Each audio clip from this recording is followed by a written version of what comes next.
Selamat pagi, selamat siang, selamat malam kepada Anda semua yang menonton, dimanapun dan kapanpun Anda berada. Perkenalkan, nama saya Daniel Tejakusuma, dan pada saat perekaman video ini saya merupakan mahasiswa aktif di TSM Angkatan 2020 yang sedang menjalankan kuliahnya pada semester 3. Dan NIM saya sendiri di TSM Trisakti School of Management adalah 202050211. Jadi saya pada hari ini, pada video ini saya ingin sedikit membahas dan menjelaskan tentang PSAK. Lebih spesifiknya yaitu PSAK nomor 1. Kita langsung masuk aja ke materi pembahasan. Kita mulai dengan sedikit perkenalan tentang PSAK. Jadi apa sih itu PSAK? PSAK merupakan singkatan dari Pernyataan Standar Akuntansi Keuangan yang merupakan suatu kerangka dalam prosedur pembuatan laporan keuangan agar terjadi keseragaman dalam penyajian laporan keuangan di Indonesia. Jadi PSAK sendiri disusun oleh Ikatan Akuntansi Indonesia berdasarkan standar internasional, yaitu kita memakainya IFRS, yaitu International Financial Reporting Standards. PSAK sendiri di Indonesia jumlahnya ada 48 bagian, 48 nomor. Dimulai dari PSAK nomor 1, PSAK nomor 2, PSAK nomor 3, PSAK nomor 4, dan sebagainya. Namun ada beberapa PSAK yang nomornya lengkap, karena PSAK tersebut sudah dihapus. Namun di presentasi kali ini kita akan membahasnya tentang spesifik tentang PSAK nomor 1. PSAK nomor sendiri itu membahas tentang penyajian laporan keuangan. Oke. Kita langsung aja ke materi pembahasan PSAK 1 dimulai dengan perbedaan PSAK 1 dengan IFRS. Yaitu di penyajian urutan tentang laporan posisi keuangan atau Statement of Financial Position. Untuk di sisi debit, IFRS menyajikan aset, di mana aset dimulai dari aset tidak lancar baru ke aset lancar. Namun di Indonesia aset dimulai dari aset lancar lalu ke aset tidak lancar. Untuk di sisi kredit, IFRS menyajikan ekuitas terlebih dahulu baru liabilitas, di mana liabilitas menyajikan liabilitas jangka pendek terlebih dahulu baru liabilitas jangka panjang. Untuk di Indonesia sendiri, di sisi kredit kita mulai dari penyajiannya liabilitas, di mana liabilitas dimulai dari liabilitas jangka pendek, lalu liabilitas jangka panjang, baru yang terakhir ekuitas. Jadi perbedaannya ada di situ, laporan posisi keuangan. Lanjut tentang tujuan dari PSAK 1. Tujuan dari PSAK 1 adalah menetapkan dasar penyajian laporan keuangan bertujuan umum yang selanjutnya akan kita sebut sebagai laporan keuangan, agar dapat dibandingkan baik dengan laporan keuangan periode sebelumnya maupun dengan laporan keuangan entitas lain. Jadi pernyataan ini mengatur persyaratan penyajian laporan keuangan, struktur laporan keuangan, dan persyaratan minimal isi laporan keuangan. Selanjutnya tentang ruang lingkup PSAK 1. Entitas menerapkan pernyataan ini dalam penyusunan dan penyajian laporan keuangan bertujuan umum sesuai dengan SAK, Standar Akuntansi Keuangan. Pernyataan ini tidak berlaku bagi penyusunan dan penyajian laporan keuangan entitas syariah. Yang kedua, pernyataan ini tidak diterapkan pada struktur dan isi laporan keuangan interim ringkas yang disusun sesuai dengan PSAK nomor 3. Akan tetapi, paragraf 15-35 diterapkan pada laporan keuangan interim tersebut. Pernyataan ini diterapkan bagi seluruh entitas, termasuk entitas yang menyajikan laporan keuangan konsolidasian sesuai dengan PSAK nomor 65 dan PSAK nomor 4. Lanjutnya kita akan membahas tentang beberapa definisi dari istilah yang ada di PSAK nomor 1. Tentang yang pertama ada catatan atas laporan keuangan. Catatan laporan keuangan berisi informasi tambahan atas apa yang disajikan dalam laporan posisi keuangan, laporan laba rugi, dan penghasilan komprehensif lain, laporan perubahan ekuitas, dan laporan arus kas. Catatan atas laporan keuangan memberikan deskripsi naratif atau pemisahan pos-pos yang disajikan dalam laporan keuangan tersebut, dan informasi mengenai pos-pos yang tidak memenuhi kriteria pengakuan dalam laporan keuangan tersebut. Selanjutnya ada istilah laba rugi. Laba rugi adalah total penghasilan dikurangi beban namun tidak termasuk komponen-komponen penghasilan komprehensif lain. Selanjutnya ada laporan keuangan bertujuan umum. Adalah laporan keuangan yang ditujukan untuk memenuhi kebutuhan bersama sebagian besar pengguna laporan. Selanjutnya ada pemilik.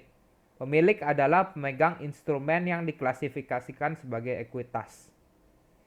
Selanjutnya ada penghasilan komprehensif lain. Penghasilan komprehensif lain berisi pos-pos penghasilan dan beban yang tidak diakui dalam laba rugi sebagaimana disyaratkan atau diizinkan oleh SAK. Jadi komponen penghasilan komprehensif lain ini mencakup perubahan dalam surplus evaluasi, pengukuran kembali program imbalan pasti, keuntungan dan kerugian yang timbul dari penjabaran laporan keuangan dari kegiatan usaha luar negeri, keuntungan dan kerugian dari pengukuran kembali aset keuangan sebagai tersedia untuk dijual, dan yang terakhir bagian efektif dari keuntungan dan kerugian instrumen lindung nilai dalam rangka lindung nilai arus kas. Total penghasilan komprehensif adalah perubahan ekuitas selama satu periode yang dihasilkan dari transaksi dan peristiwa lainnya, selain perubahan yang dihasilkan dari transaksi dengan pemilik dalam kapasitasnya sebagai pemilik.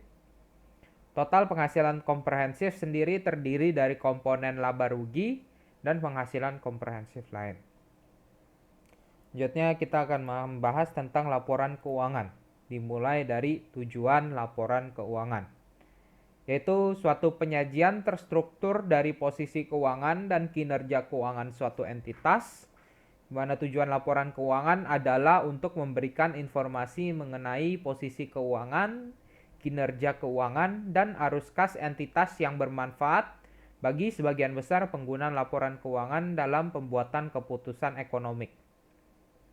Laporan keuangan juga menunjukkan hasil pertanggungjawaban manajemen atas penggunaan sumber daya yang dipercayakan kepada mereka.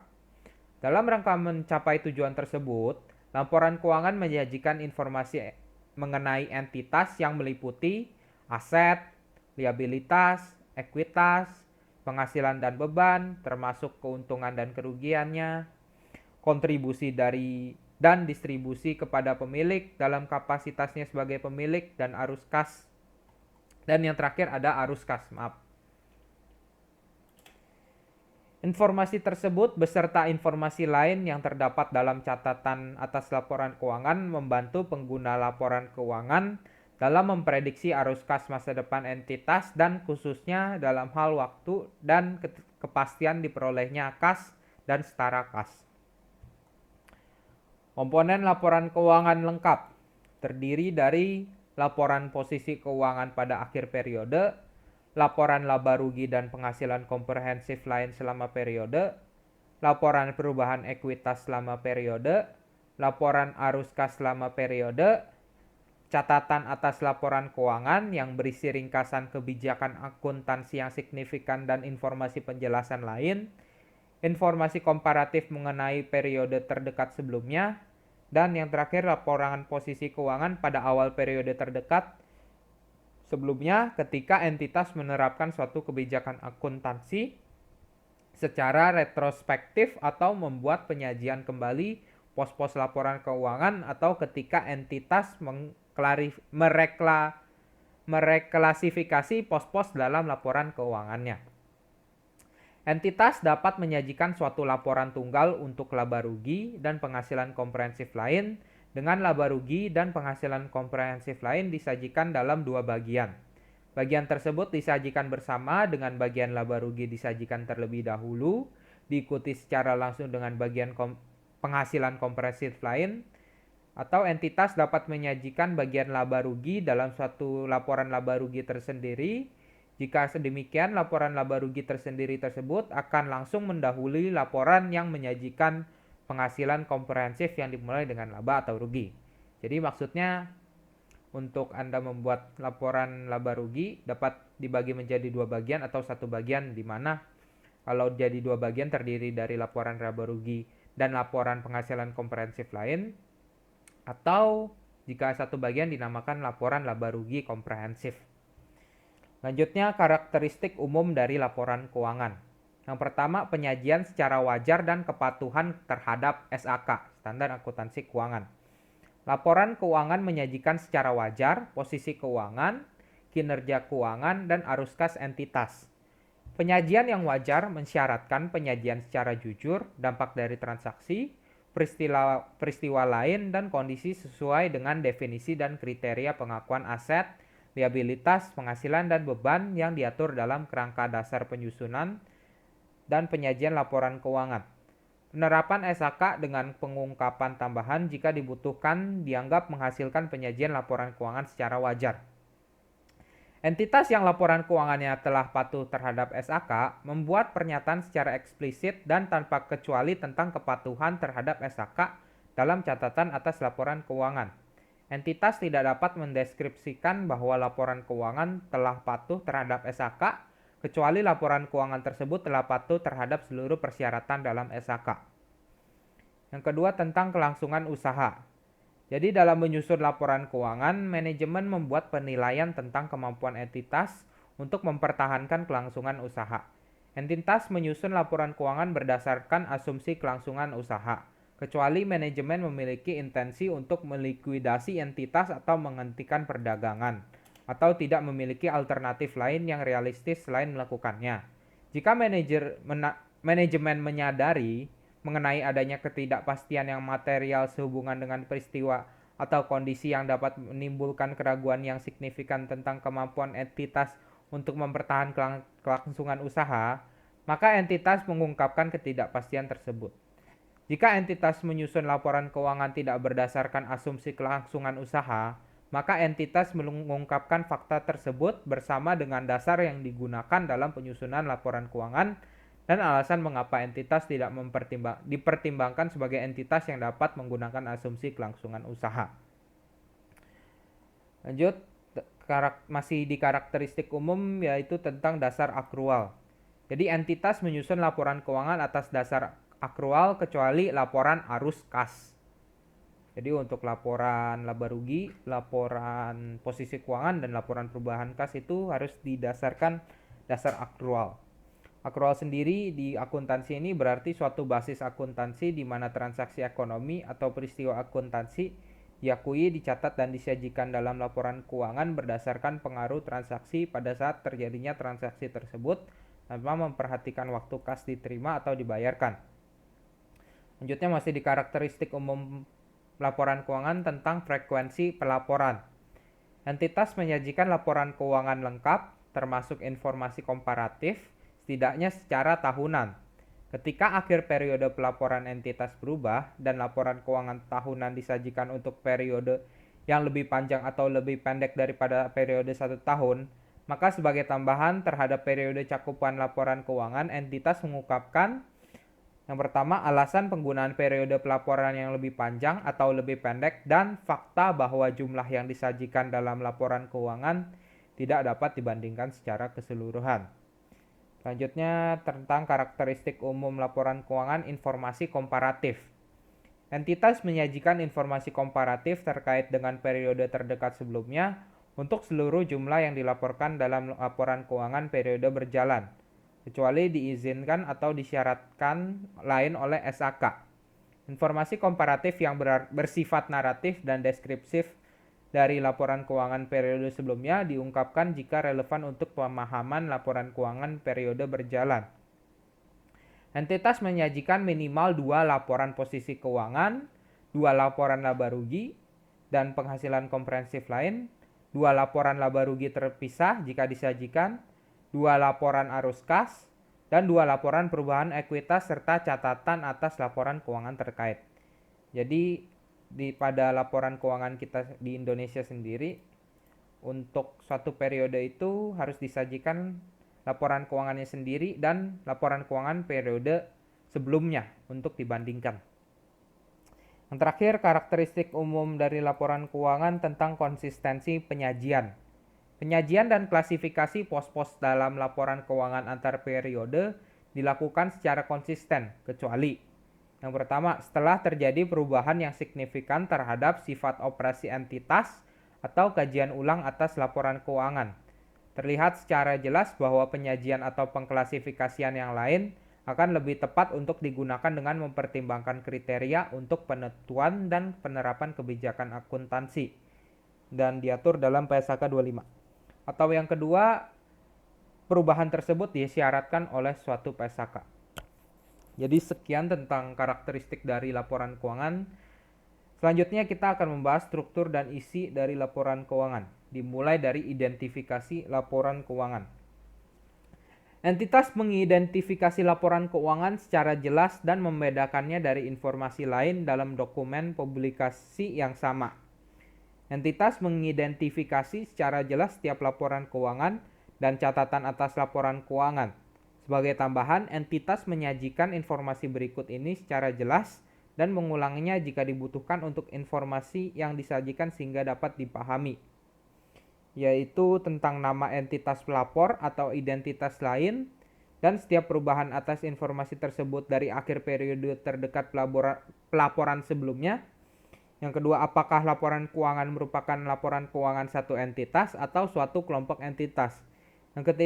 Yang ketiga tentang tanggal akhir periode laporan atau periode yang dicakup oleh laporan keuangan atau catatan atas laporan keuangan. Lanjutnya tentang mata uang pelaporan sebagaimana didefinisikan dalam PSAK nomor 10, dan yang terakhir level pembulatan yang digunakan dalam penyajian jumlah dalam laporan keuangan.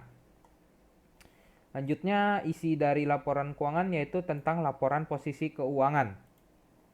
Informasi yang disajikan dalam laporan posisi keuangan.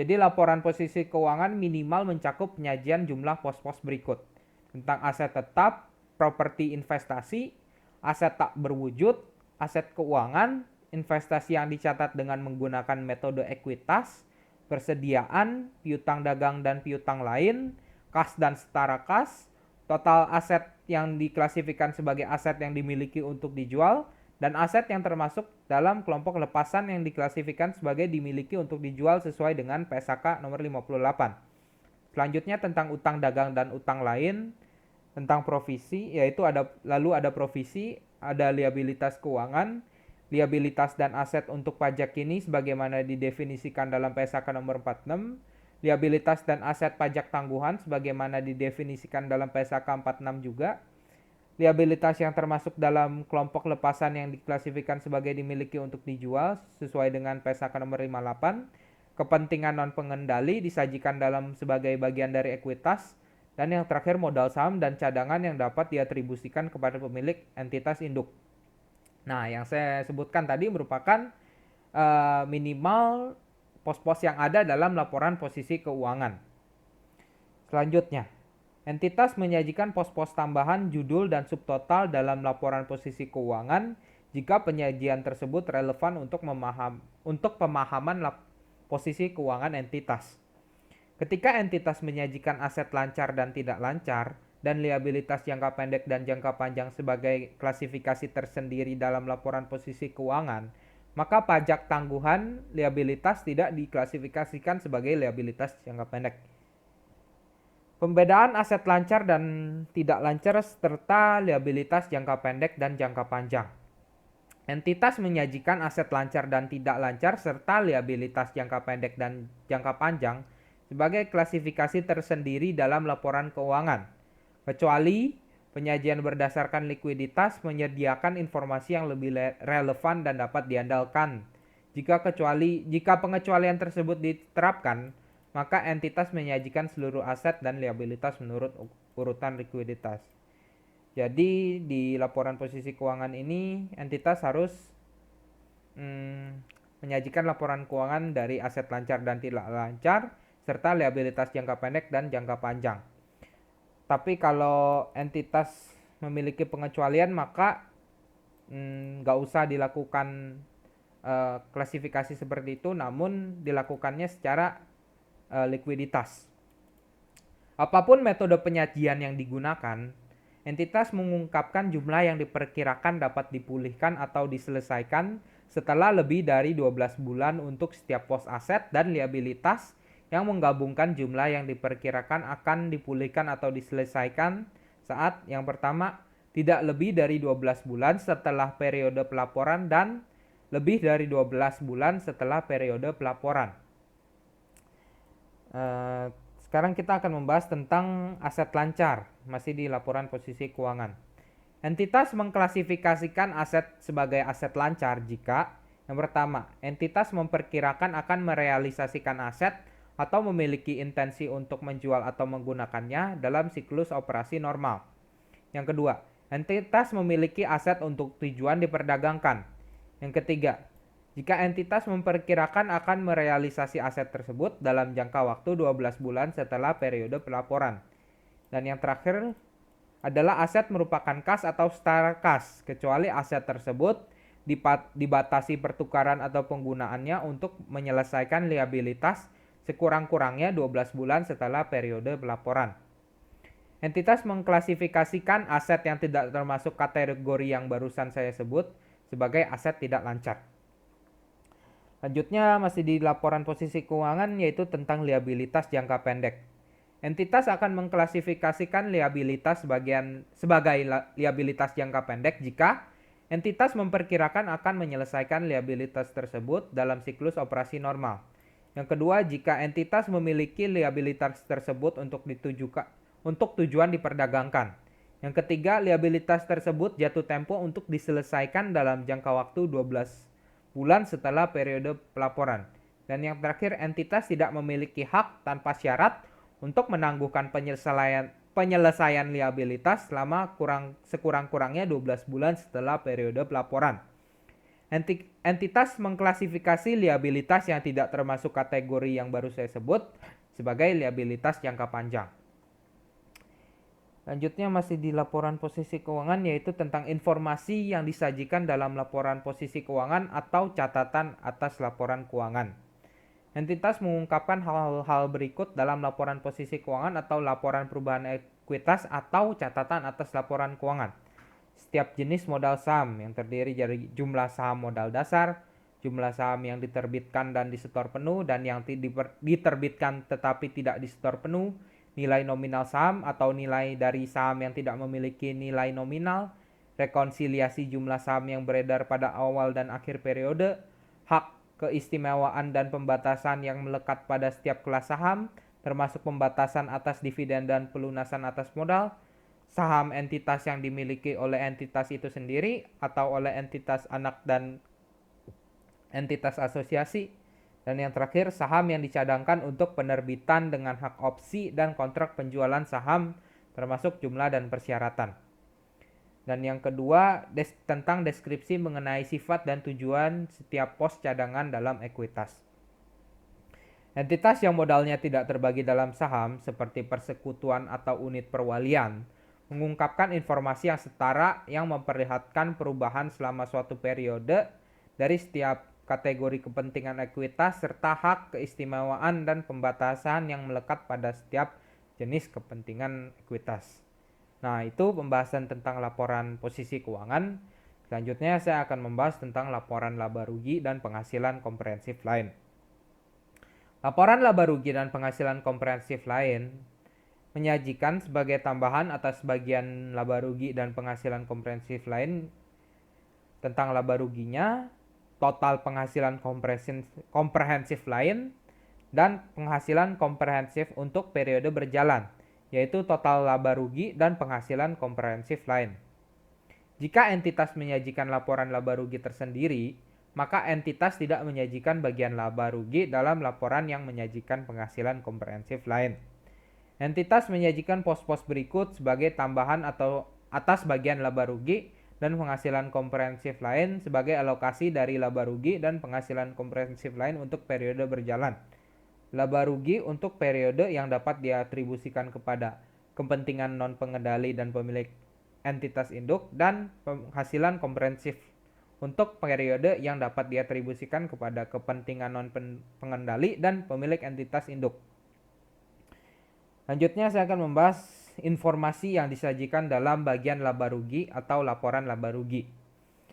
Sebagai tambahan atas pos-pos yang disyaratkan oleh SAK lain, bagian laba rugi atau laporan laba rugi mencakup pos-pos yang menyajikan jumlah berikut untuk periode: tentang pendapatan, biaya keuangan, bagian laba rugi dari entitas asosiasi dan ventura bersama yang dicatat dengan menggunakan metode ekuitas, beban pajak, dan jumlah tunggal untuk total operasi yang dihentikan. Selanjutnya tentang informasi yang disajikan dalam bagian penghasilan komprehensif lain. Bagian penghasilan komprehensif lain menyajikan pos-pos untuk jumlah penghasilan komprehensif lain dalam periode berjalan. Diklasifikasikan berdasarkan sifat dan dikelompokkan sesuai dengan standar akuntansi keuangan. Yaitu diklasifikasikannya ada dua, yaitu tentang tidak akan direklasifikasi lebih lanjut ke laba rugi dan akan direklasifikasi lebih lanjut ke laba rugi ketika kondisi tertentu dipenuhi. Lanjut tentang laba rugi selama periode. Entitas mengakui seluruh pos-pos penghasilan dan beban pada suatu periode dalam laba rugi kecuali suatu PSAK mensyaratkan atau mengizinkan lain. Lanjut ke penghasilan komprehensif lain selama periode. Entitas mengungkapkan jumlah pajak penghasilan terkait dengan setiap komponen dari penghasilan komprehensif lain, termasuk penyesuaian reklasifikasi baik dalam laporan laba rugi dan penghasilan komprehensif lain atau dalam catatan atas laporan keuangan. Entitas dapat menyajikan komponen penghasilan komprehensif lain secara neto dari dampak pajak terkait atau sebelum dampak pajak terkait disertai jumlah yang menunjukkan gabungan jumlah pajak penghasilan yang terkait dengan pos tersebut. Jika entitas memilih alternatif ini, maka entitas mengalokasikan pajak pada pos-pos yang mungkin direklasifikasi selanjutnya ke bagian laba rugi dan yang tidak akan direklasifikasi selanjutnya ke bagian laba rugi. Selanjutnya masih dari bagian laporan laba rugi atau penghasilan komprehensif lain, yaitu tentang informasi yang disajikan dalam laporan laba rugi dan penghasilan komprehensif lain atau catatan atas laporan keuangan. Yang pertama, ketika pos-pos penghasilan atau beban adalah material, entitas mengungkapkan sifat dan jumlahnya secara tersendiri. Yang kedua, entitas menyajikan analisis beban yang diakui dalam laba rugi dengan menggunakan klasifikasi berdasarkan sifat atau fungsinya dalam entitas, mana yang dapat menyediakan informasi yang andal dan lebih relevan. Oke, sekian pembahasan dari laporan laba rugi dan penghasilan komprehensif lain. Selanjutnya kita akan masuk ke part 3 dari laporan keuangan, yaitu laporan perubahan ekuitas. Informasi yang disajikan dalam laporan perubahan ekuitas. Yang pertama kita akan membahas tentang informasi yang disajikan dalam laporan perubahan ekuitas. Jadi laporan perubahan ekuitas mencakup informasi sebagai berikut. Yang pertama, total penghasilan komprehensif selama periode berjalan yang menunjukkan secara tersendiri jumlah total yang dapat diatribusikan kepada pemilik entitas induk dan kepada kepentingan non-pengendali. Untuk setiap komponen ekuitas, dampak penerapan retrospektif atau penyajian kembali secara retrospektif sesuai dengan PSAK nomor 25. Untuk setiap komponen ekuitas, rekonsiliasi atas jumlah tercatat pada awal dan akhir periode secara tersendiri mengungkapkan masing-masing perubahan yang timbul dari laba rugi, penghasilan komprehensif lain, dan transaksi dengan pemilik dalam kapasitasnya sebagai pemilik yang menunjukkan secara tersendiri kontribusi dari dan distribusi kepada pemilik dan perubahan hak kepemilikan pada entitas anak yang tidak menyebabkan hilangnya pengendalian. Lanjut, tentang informasi yang disajikan dalam laporan perubahan ekuitas atau dalam catatan atas laporan keuangan. Untuk setiap komponen ekuitas, entitas menyajikan, baik dalam laporan perubahan ekuitas atau dalam catatan atas laporan keuangan, analisis penghasilan komprehensif lain berdasarkan pos. Entitas menyajikan baik dalam laporan perubahan ekuitas atau catatan atas laporan keuangan, jumlah dividen yang diakui sebagai distribusi kepada pemilik selama periode, dan jumlah dividen per saham terkait. Nah, sekian pembahasan dari laporan perubahan ekuitas, memang cukup singkat. Kita akan lanjut ke laporan arus kas. Namun informasi arus kas menyediakan dasar bagi pengguna laporan keuangan untuk menilai kemampuan entitas dalam menghasilkan kas dan setara kas dan kebutuhan entitas dalam menggunakan arus kas tersebut. Namun laporan arus kas sendiri tidak bahas di PSAK nomor 1 ini, namun akan dibahas lebih spesifiknya pada PSAK nomor 2, yaitu laporan arus kas mengatur persyaratan penyajian dan pengungkapan informasi arus kas. Jadi laporan arus kas ini nggak ada di PSAK 1, namun akan dibahas di PSAK nomor 2. Oleh karena itu kita akan langsung aja membahas tentang bagian kelima dari laporan keuangan, yaitu tentang catatan atas laporan keuangan. Jadi strukturnya terdiri dari yang pertama, catatan atas laporan keuangan menyajikan informasi tentang dasar penyusunan laporan keuangan dan kebijakan akuntansi spesifik yang digunakan. Yang kedua, mengungkapkan informasi yang disyaratkan oleh SAK yang tidak disajikan di bagian manapun dalam laporan keuangan. Dan yang ketiga, menyediakan informasi yang tidak disajikan di bagian manapun dalam laporan keuangan, tetapi informasi tersebut relevan untuk memahami laporan keuangan. Selanjutnya tentang entitas sepanjang praktis menyajikan catatan atas laporan keuangan secara sistematis. Entitas membuat referensi silang atas setiap pos dalam laporan posisi keuangan dan laporan laba rugi dan penghasilan komprehensif lain, laporan perubahan ekuitas dan laporan arus kas untuk informasi yang berhubungan dalam catatan atas laporan keuangan. Oke, sekian pembahasan tentang bagian kelima dari laporan keuangan, tentang catatan atas laporan keuangan. Selanjutnya kita akan membahas tentang pengungkapan kebijakan akuntansi yang digunakan dalam laporan keuangan. Entitas mengungkapkan dalam ringkasan kebijakan akuntansi signifikan tentang dasar pengukuran yang digunakan dalam menyusun laporan keuangan dan kebijakan akuntansi lain yang diterapkan yang relevan untuk memahami laporan keuangan. Jadi saya bisa berikan contohnya seperti metode depresiasi yang digunakan. Apakah unit of activity, straight line, ataupun double declining method. Penting bagi entitas untuk menginformasikan kepada laporan keuangan mengenai dasar pengukuran yang digunakan dalam laporan keuangan. Sebagai contoh, biaya historis, biaya perolehan kini, nilai realisasi neto, nilai wajar atau jumlah terpulihkan. Karena dasar pengukuran yang digunakan dalam penyusunan laporan keuangan mempengaruhi analisis pengguna laporan keuangan secara signifikan. Ketika entitas menggunakan lebih dari satu dasar pengukuran dalam laporan keuangan, sebagai contoh, ketika suatu kelas aset tertentu direvaluasi, maka hal tersebut memadai dengan memberikan suatu indikasi kategori aset dan liabilitas di mana setiap dasar untuk pengukuran diterapkan. Oke, sekian dari pengungkapan kebijakan akuntansi. Selanjutnya kita akan membahas tentang sumber ketidakpastian estimasi. Entitas mengungkapkan informasi tentang asumsi yang dibuat mengenai masa depan dan sumber utama lain dari ketidakpastian estimasi lain pada akhir periode pelaporan yang memiliki risiko signifikan yang mengakibatkan penyesuaian material terhadap jumlah tercatat aset dan liabilitas dalam periode pelaporan berikutnya. Berkaitan dengan aset dan liabilitas tersebut, catatan atas laporan keuangan memasukkan detail atas sifat dan jumlah tercatat pada akhir periode pelaporan. Oke, berikut dari sumber ketidakpastian estimasi. Oke, presentasi saya sudah habis. Sekian presentasi saya hari ini. Mohon maaf jika ada salah kata yang menyinggung maupun penyampaian saya yang kurang tepat ataupun ada penyampaian materi dari PSAK 1 yang nggak saya bahas di sini. Atas perhatian dan waktunya saya ucapkan terima kasih. Sampai jumpa di video selanjutnya.